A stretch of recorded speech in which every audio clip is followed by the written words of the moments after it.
তো দেখুন মিষ্টি কুমড়াগুলো খুব সুন্দর করে আমি গলিয়ে নিয়েছি। এখন এই যে পেঁয়াজ মরিচ সব কিছু একসাথে সুন্দর করে মেখে দিব। এখানে এক্সট্রা তেল দেওয়ার কোনো প্রয়োজন নেই, কারণ তেল দিয়েই ভাজা, অতিরিক্ত তেল হয়ে যাবে তখন। তো এখন খুব সুন্দর করে মেখে নিতে হবে। হ্যালো এভরিওয়ান, আজকে তৈরি করব মিষ্টি কুমড়ার ভর্তা। মিষ্টি কুমড়ার ভর্তাটা একটু অন্যভাবে আজকে তৈরি করার জন্য চেষ্টা করছি। তো এখানে প্রথমে মিষ্টি কুমড়াগুলো একটু পাতলা পাতলা স্লাইস করে কেটে নিয়েছি, নিয়ে লবণ, কিছু মরিচের গুঁড়া, একটু ধনিয়ার গুঁড়া দিয়ে মেখে নিয়েছি, ভালোভাবে মেখে রেখেছিলাম। এখন একটা কড়াইতে তেল দিয়ে নিয়েছি, তেলটা খুব ভালোভাবে গরম হয়ে গেলে এইভাবে মিষ্টি কুমড়ার টুকরাগুলো তেলের উপর দিয়ে দিয়েছি। এই যে এইভাবে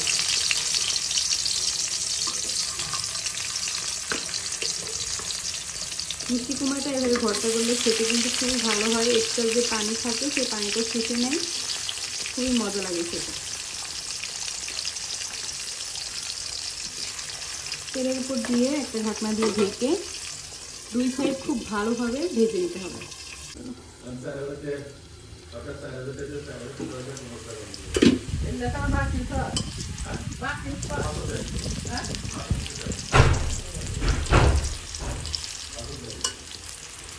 তো মিষ্টি কুমড়াগুলোর এক সাইড এরকম লাল লাল করে ভাজা হয়ে গেলে অন্য সাইড আমি উল্টে ভেজে নেব।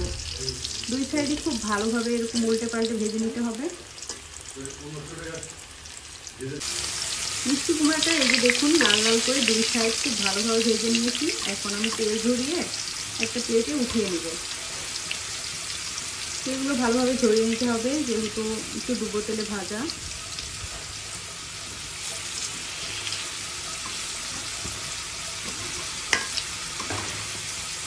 এবার ভাজলে কিন্তু মিষ্টি কুমড়ো সুন্দর সিদ্ধ হয়ে যায়, আর আলাদাভাবে সিদ্ধ করার কোনো প্রয়োজন নাই।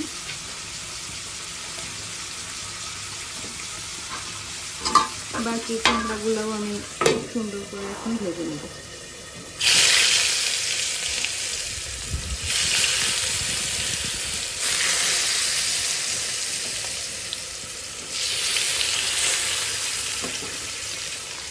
এই যে দেখুন এভাবে কিন্তু সবগুলো মিষ্টি কুমড়া আমি ভেজে নেব, তারপর কীভাবে ভর্তা করবো সেটাও দেখে দিচ্ছি।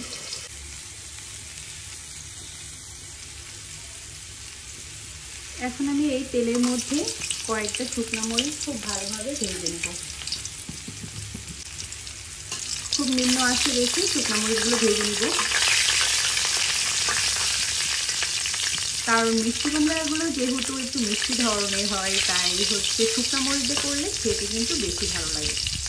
তো বোটা সহ শুকনো মরিচগুলো ভেজে নিতে হবে, তাহলে খুব সুন্দর টেস্টি হয়। তো শুকনো মরিচগুলো ভাজা শেষ। শুকনো মরিচগুলো ভাজার পর শুকনো মরিচগুলো ভাজার পর আমি উঠিয়ে নিব তেল ছিটে।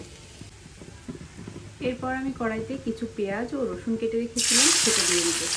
রসুনগুলো আমি একটু কুচি করে নিয়েছি, পেঁয়াজগুলো একটু গোল করে কুচি করে নিয়েছি। এটা এখন নিম্ন আঁচে রেখে আমি ভেজে নেব। কীভাবে ভেজে নিচ্ছি সেটা আপনাদেরকে দেখিয়ে দিচ্ছি।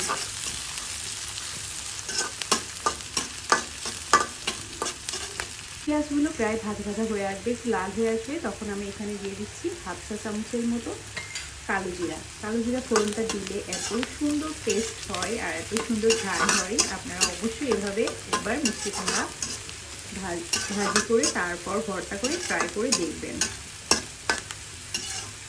কালো জিরাটা ফুটে আসছে, কিন্তু পেঁয়াজ রসুন এবং কালো জিরা এই সব কিছু আমি উঠিয়ে নেব একটা বাটিতে। এটা একটু খেয়াল রাখবেন যেন তেতো না হয়ে যায়। কালো জিরাটা ফুটে আসলেই কিন্তু নামিয়ে নিতে হবে। আমার বাসার ছোট বড় কেউই মিষ্টি কুমড়া খেতে চাইবে না। ও বাবা, কেন? মিষ্টি কুমড়া এত পুষ্টিগুণ সমৃদ্ধ একটা খাবার, সেটা কেন খেতে চাইবি না? তো সেই জন্যই আজকে এই মজাদার রেসিপিটা করে ফেলেছি। এটা দিয়ে সবাই চেটে পুটে ভাত খাবে ইনশাল্লাহ। তো মিষ্টি কুমড়াগুলো সুন্দর করে ভেজে নিয়ে সব কিছু রেডি করে নিয়েছি। তো দেখুন এখন আমি মরিচ দিয়ে দিচ্ছি।